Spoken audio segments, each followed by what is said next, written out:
ಸ್ನೇಹಿತರೆ, ಇವತ್ತ ಜೂನ್ 28ನೇ ತಾರೀಕು ಶುಕ್ರವಾರ ದಿನ ಗೃಹಲಕ್ಷ್ಮಿಯರಿಗೆ ಭರ್ಜರಿ ಗುಡ್ ನ್ಯೂಸ್ ಬಂದಿದೆ. ಹೌದು ಸ್ನೇಹಿತರೆ, ನಿಮ್ಗೆಲ್ಲ ಗೊತ್ತಿರಬಹುದು, ಕಾಂಗ್ರೆಸ್ ಸರ್ಕಾರ ಮತ್ತೊಂದು ಬಾರಿ ನಿರ್ಧಾರವನ್ನ ತೆಗೆದುಕೊಂಡು ಗೃಹಲಕ್ಷ್ಮಿಯರಿಗೆ ಗುಡ್ ನ್ಯೂಸ್ ಅನ್ನ ಕೊಟ್ಟಿರುವಂತದ್ದು. ನಿಮಗೆ ಗೊತ್ತಿರುವ ಹಾಗೆ ಈಗ ಆಲ್ರೆಡಿ ಬೆಲೆ ಏರಿಕೆ ಆಗಿದೆ. ಮತ್ತೆ ಆ ಒಂದು ಕಾರಣಗಳಿಂದಾಗಿ ವಿಪಕ್ಷಗಳೇನಿದಾವೆ, ಈ ಒಂದು ಗ್ಯಾರಂಟಿಗಳನ್ನ ನಿಲ್ಲಿಸ್ಬಿಡಿ, ನೀವು ಜನರ ಮೇಲೆ ಬೆಲೆ ಏರಿಕೆಯನ್ನ ಹಾಕಿ ಅದೇ ದುಡ್ಡನ್ನ ನೀವು ಜನರಿಗೆ ಕೊಡ್ತಾ ಇದ್ದೀರಾ, ಅದನ್ನ ಬಂದ್ ಮಾಡಿಬಿಡಿ, ಗ್ಯಾರಂಟಿಗಳನ್ನ ಬಂದ್ ಮಾಡಿಬಿಡಿ ಅಂತ ವಿಪಕ್ಷಗಳು ಹೇಳ್ತಾ ಇದಾವೆ. ಆದ್ರೆ ರಾಜ್ಯ ಸರ್ಕಾರ, ಕಾಂಗ್ರೆಸ್ ಸರ್ಕಾರ ಮತ್ತೊಂದು ಬಾರಿ ಗ್ಯಾರಂಟಿಯನ್ನ ಕೊಟ್ಟು ನಿರ್ಧಾರವನ್ನ ತೆಗೆದುಕೊಂಡಿದೆ. ನಾವು ಯಾವುದೇ ಕಾರಣಕ್ಕೂ ಗ್ಯಾರಂಟಿಗಳನ್ನ ಬಂದ್ ಮಾಡಲ್ಲ, ನಿಮ್ಮ ಖಾತೆಗಳಿಗೆ ಹಣವನ್ನ ಬಿಡುಗಡೆ ಮಾಡ್ತೀವಿ ಅಂತ. ಸ್ನೇಹಿತರೆ, ಇವತ್ತ ಏನಿದೆ, ಗೃಹಲಕ್ಷ್ಮಿ ಯೋಜನೆಯ 10ನೇ ಕಂತು 11ನೇ ಕಂತು ಬಿಡುಗಡೆ ಆಗ್ತಾ ಇದೆ ನಿಮ್ಮ ಖಾತೆಗಳಿಗೆ. ಅದ್ರ ಜೊತೆಗೆ 12ನೇ ಕಂತಿನ ಹಣದ ಒಂದು ಗುಡ್ ನ್ಯೂಸ್ ಕೂಡ ಬಂದಿದೆ ನಿಮಗೆ, ಅದನ್ನು ಕೂಡ ನಿಮಗೆ ತಿಳಿಸ್ಕೊಡ್ತಾ ಇದೀನಿ. ಇವತ್ತ ಯಾರ್ಯಾರು 11ನೇ ಕಂತಿನ ಹಣಕ್ಕಾಗಿ ಕಾಯ್ತಾ ಇದ್ರಾ, ನಿಮ್ಮ ಖಾತೆಗಳಿಗೆ ಹಣ ಜಮಾ ಆಗ್ತಾ ಇದೆ. ಹಾಗಾದ್ರೆ ಬನ್ನಿ, ಸಂಪೂರ್ಣದಂತ ಮಾಹಿತಿಯನ್ನ ತಿಳಿಸ್ಕೊಡ್ತಾ ಇದೀನಿ. ಪ್ರತಿಯೊಬ್ರು ವಿಡಿಯೋನ ಸ್ಕಿಪ್ ಮಾಡದೆ ಪೂರ್ತಿಯಾಗಿ ನೋಡ್ಬೇಕು. ಜೊತೆಗೆ ಆದಷ್ಟು ಮಂದಿಗೆ ಈ ಒಂದು ಮಾಹಿತಿಯನ್ನ ಶೇರ್ ಮಾಡಬೇಕು. ಹಾಗೂ ಅದ್ರ ಜೊತೆಗೆ ಬಹಳ ಮುಖ್ಯವಾದಂತ ಒಂದು ಅಪ್ಡೇಟ್ ಅನ್ನ ಕೂಡ ನಿಮಗೆ ತಿಳಿಸ್ಕೊಡ್ತಾ ಇದೀನಿ. ಕೆಲವರ ಅಕೌಂಟಿಗೆ ಈ ಒಂದು ಗೃಹಲಕ್ಷ್ಮಿ ಯೋಜನೆಯ ಹಣ ನಿನ್ನೆಲಿಂದನೇ ಬರಕ್ ಶುರು ಆಗಿದೆ.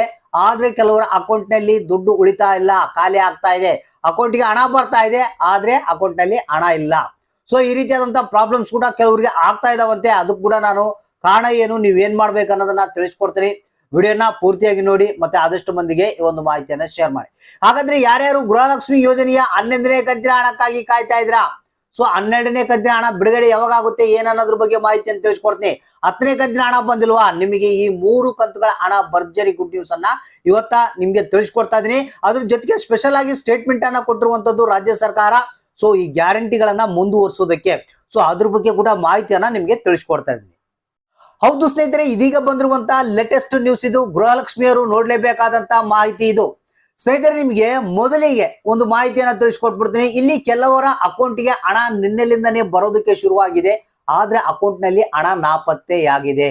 ಸೊ ಇದಕ್ಕೆ ಕಾರಣ ಏನನ್ನೋದನ್ನ ಮೊದಲು ತಿಳಿಸ್ಕೊಟ್ಬಿಡ್ತೀನಿ. ನಂತರ ಈ ಒಂದು ಹಣ ಯಾವ ಬಿಡುಗಡೆ ಆಗ್ತಾ ಇದೆ, ಯಾವ ಜಿಲ್ಲೆಗಳಿಗೆ ಏನು ಅನ್ನೋದ್ರ ಬಗ್ಗೆ ಹೊಸ ಅಪ್ಡೇಟ್ ಏನಿದೆ ಅನ್ನೋದನ್ನ ತಿಳಿಸ್ಕೊಡ್ತೀನಿ. ಸ್ನೇಹಿತರೆ, ಇಲ್ಲಿ ಬ್ಯಾಂಕ್ಗಳಲ್ಲಿ ಏನಾಗ್ತಾ ಇದೆ ಅಂದ್ರೆ, ನಿನ್ನೆಲಿಂದನೇ ಈ ಒಂದು 11ನೇ ಕಂತಿನ ಹಣ ಬಿಡುಗಡೆ ಆಗಿದೆ. ಕೆಲವರು ನನಗೆ ಕಮೆಂಟ್ ಕೂಡ ಮಾಡಿದ್ದಾರೆ, ಸರ್ ನಮಗೆ ಹಣ ಬಂದಿದೆ ಅಂತ. ಸೊ ಇಲ್ಲಿ ಏನಪ್ಪಾ ಅಂತಂದ್ರೆ, ಬ್ಯಾಂಕ್ಗಳಲ್ಲಿ 2,000 ಹಣವನ್ನ ರಾಜ್ಯ ಸರ್ಕಾರ ಹಾಕಿದೆ, ಆದ್ರೆ ಬ್ಯಾಂಕ್ಗಳು ಏನ್ ಮಾಡಿದಾವೆ, ಆ ಒಂದು 2,000 ಹಣವನ್ನ ಕಟ್ ಮಾಡಿಕೊಂಡಿದ್ದಾವೆ. ಸೊ ಇದಕ್ಕೆ ಏನಪ್ಪಾ ಮೇನ್ ಕಾರಣ ಏನಪ್ಪಾ ಅಂತಂದ್ರೆ, ಕೆಲವರು ಏನ್ ಮಾಡಿದ್ದಾರೆ, ಆ ಬ್ಯಾಂಕ್ಗಳಲ್ಲಿ ಸಾಲವನ್ನ ತೆಗೆದುಕೊಂಡಿರ್ತಾರೆ. ಯಾವುದೇ ಒಂದು ಸಾಲವನ್ನ ತೆಗೆದುಕೊಂಡಿದ್ರೆ ಅವಾಗ ಆ ಒಂದು 2,000 ರೂಪಾಯಿ ಹಣವನ್ನ ಅದಕ್ಕೆ ಜಮಾ ಮಾಡಿಕೊಂಡಿದ್ದಾರೆ. ಸೊ ಈ ರೀತಿಯಾದಂತಹ ಪ್ರಾಬ್ಲಮ್ಸ್ಗಳು ಬಹಳಷ್ಟು ಮಂದಿ ಹತ್ರ ಕಂಡು ಬಂದಿದೆ ಅಂತೆ. ಸೊ ಇದು ನಮಗೆ ತಿಳಿಸಿರುವಂತದ್ದು. ಸ್ನೇಹಿತರೆ, ನೀವೇನಾದ್ರೂ ಆ ರೀತಿಯಾಗಿ ನೀವು ಬ್ಯಾಂಕ್ಗಳಲ್ಲಿ ಸಾಲ ತಗೊಂಡಿದ್ರೆ, ನಿಮ್ಮ ಒಂದು ಬ್ಯಾಂಕಿಗೆ ಒಂದ್ಸಲ ಭೇಟಿ ನೀಡಿ, ನಮಗೆ 2,000 ರೂಪಾಯಿ ಬಂದಿಲ್ಲ, ಏನಾಗಿದೆ ಅಂತ ಕೇಳಿ. ಅವರು ಹೇಳ್ತಾರೆ ನಿಮ್ಗೆ ಅವಲೇ ಆಲ್ರೆಡಿ 2,000 ಹಣವನ್ನ ನಾವು ಸಾಲಕ್ಕೆ ಜಮಾ ಮಾಡಿಕೊಂಡಿದೀವಿ ಅಂತ. ಸೊ ಇದನ್ನ ಕನ್ಫರ್ಮ್ ಮಾಡ್ಕೊಳ್ಳಿ, ನಿಮ್ಗೆ ಯಾರ್ಯಾರಿಗೆ ಹಣ ಬಂದಿಲ್ಲ, ಸೊ ಈ ರೀತಿಯಾಗಿ ಏನಾದ್ರೂ ಆಗಿರಬಹುದು. ಸೊ ಇಲ್ಲಿ ಮೇನ್ ಇವಾಗ ರಾಜ್ಯ ಸರ್ಕಾರ ಗುಡ್ ನ್ಯೂಸ್ ಅನ್ನ ಕೊಟ್ಟಿದೆ. ವಿಪಕ್ಷಗಳು ಏನಿದಾವೆ, ಇಲ್ಲಿ ನೀವು ಬೆಲೆ ಏರಿಕೆಯನ್ನ ಮಾಡ್ತಾ ಇದ್ರ, ಪ್ರತಿಯೊಂದು ದರಗಳು ಏರ್ತಾನೆ ಇದಾವೆ, ನೀವು ಒಂದು ಕಡೆಗೆ ಹಣವನ್ನ ಕಿತ್ಕೊಂಡು ಇನ್ನೊಂದು ಕಡೆಗೆ ಹಣವನ್ನ ಕೊಡ್ತಾ ಇದ್ರ ಅಂತ ಹೇಳಿ ವಿಪಕ್ಷಗಳು ಈ ಗ್ಯಾರಂಟಿಗಳನ್ನ ಬಂದ್ ಮಾಡಿಬಿಡಿ, ಗ್ಯಾರಂಟಿಗಳು ಬೇಕಾಗಿಲ್ಲ ಅಂತ ಹೇಳಿ ಜನ ಕೂಡ ಕೆಲವರು ಅಂತಿದ್ದಾರೆ. ಮತ್ತೆ ಅದ್ರ ಜೊತೆಗೆ ವಿಪಕ್ಷಗಳು ಏನಿದಾವೆ ಅವರು ಕೂಡ ಒತ್ತಡವನ್ನ ಏರ್ತಾ ಇದ್ದಾರೆ ಕಾಂಗ್ರೆಸ್ ಸರ್ಕಾರಕ್ಕೆ. ಸೊ ಇಲ್ಲಿ ಸಿದ್ದರಾಮಯ್ಯನವರೇ ಒಂದು ಅಪ್ಡೇಟ್ ಅನ್ನ ಕೊಟ್ಟಿರುವಂತದ್ದು. ಏನಪ್ಪಾ ಅಂತಂದ್ರೆ, ನಾವು ಯಾವುದೇ ರೀತಿಯ ಒಂದು ಅನವಶ್ಯಕವಾದಂತ ಬೆಲೆಗಳನ್ನ ಏರಿಕೆ ಮಾಡ್ತಾ ಇಲ್ಲ, ಯಾವುದು ಬೇಕಾಗಿದೆ ಅದು ಮಾತ್ರ ಜನರಿಗೆ ಒತ್ತಡ ಆಗದೆ ಇರುವಂತ ಒಂದು ಬೆಲೆ ಏರಿಕೆಯನ್ನ ಮಾಡ್ತಾ ಇದೀವಿ. ಅದಕ್ಕೆ ತಕ್ಕಂತೆ ನಾವು ಏನು ಬೆಲೆ ಏರಿಕೆ ತಕ್ಕಂತೆ ಮಾಲ್ ಕೂಡ ಕೊಡ್ತಾ ಇದೀವಿ ಅನ್ನೋ ಒಂದು ಮಾಹಿತಿಯನ್ನ ತಿಳಿಸಿದ್ದಾರೆ. ಫಾರ್ ಎಕ್ಸಾಂಪಲ್, ನಿಮಗೆ ಹಾಲಿನ ಒಂದು ಬೆಲೆ ಏರಿಕೆ ಆಗಿರ್ಬೋದು, ಅಲ್ಲಿ 2 ರೂಪಾಯಿ ಹಾಲಿನ ಬೆಲೆ ಏರಿಕೆ ಆಗಿದ್ರೆ ಅಲ್ಲಿ 50 ಮಿಲಿ ಲೀಟರ್ ಏನಿದೆ ಅದನ್ನ 50 ml ಅನ್ನ ಜಾಸ್ತಿ ಕೊಡ್ತಾ ಇದೀವಿ ಅಂತ ಹೇಳಿ ನಿಮಗೆ ಅದನ್ನು ಕೂಡ ತಿಳಿಸಿರುವಂತದ್ದು. ಸೊ ಇಲ್ಲಿ ಏನಪ್ಪಾ ಅಂತಂದ್ರೆ, ಮುಖ್ಯವಾಗಿ ಇಲ್ಲಿ ಕಾಂಗ್ರೆಸ್ ಸರ್ಕಾರ ತಿಳಿಸಿರುವಂತದ್ದು, ನಾವು ಯಾವುದೇ ಕಾರಣಕ್ಕೂ ಗ್ಯಾರಂಟಿಗಳನ್ನ ಬಂದ್ ಮಾಡಲ್ಲ, ಜನರಿಗೆ ನಾವು ಗ್ಯಾರಂಟಿಗಳನ್ನ ಕೊಡ್ತೀವಿ ಅಂತ ಹೇಳಿದ್ದಾರೆ. ಸೊ ಇಲ್ಲಿ ಮುಖ್ಯವಾಗಿ ಮೇನ್ ಟಾಪಿಕ್ ಏನಪ್ಪಾ ಅಂತಂದ್ರೆ, ಇವತ್ತ ಗೃಹಲಕ್ಷ್ಮಿ ಯೋಜನೆಯ 10 ಮತ್ತು 11ನೇ ಕಂತಿನ ಹಣವನ್ನ ಬಿಡುಗಡೆ ಮಾಡ್ತಾ ಇದಾರಂತೆ. ಅಂದ್ರೆ ನಿನ್ನೆಲಿಂದನೇ ಕೆಲವ್ರಿಗೆಲ್ಲ ಈ ಒಂದು 11ನೇ ಕಂತಿನ ಹಣ ಬಿಡುಗಡೆ ಆಗಿದೆ. ಇವತ್ತು ಕೂಡ 11ನೇ ಕಂತಿನ ಹಣ ನಿಮ್ಮ ಖಾತೆಗಳಿಗೆ ಬಿಡುಗಡೆ ಆಗುತ್ತಂತೆ.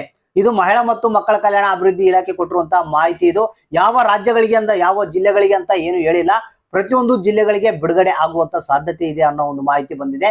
ಸೊ ಇವತ್ತ ನಿಮ್ಮ ಖಾತೆಗಳನ್ನ ಚೆಕ್ ಮಾಡ್ತಾ ಇರಿ. 10 ಮತ್ತು 11ನೇ ಕಂತಿನ ಹಣ ಬರುತ್ತೆ. ಮತ್ತೆ 12ನೇ ಕಂತಿನ ಹಣ ಸದ್ಯಕ್ಕೆ ಪೆಂಡಿಂಗ್ ಇಟ್ಟಿದ್ದಾರೆ. ಸೊ ಅತಿ ಶೀಘ್ರದಲ್ಲಿ 12ನೇ ಕಂತಿನ ಹಣ ಕೂಡ ನಿಮ್ಮ ಖಾತೆಗಳಿಗೆ ನೇರವಾಗಿ ಬಂದು ಜಮಾ ಆಗುತ್ತೆ. ಸೊ ಹಾಗಾದ್ರೆ ತಪ್ಪದೆ ಕಮೆಂಟ್ ಮಾಡಿ ಯಾರಿಗೆ ಹಣ ಬಂತು ಯಾರಿಗೆ ಇಲ್ಲ ಅನ್ನೋದನ್ನ.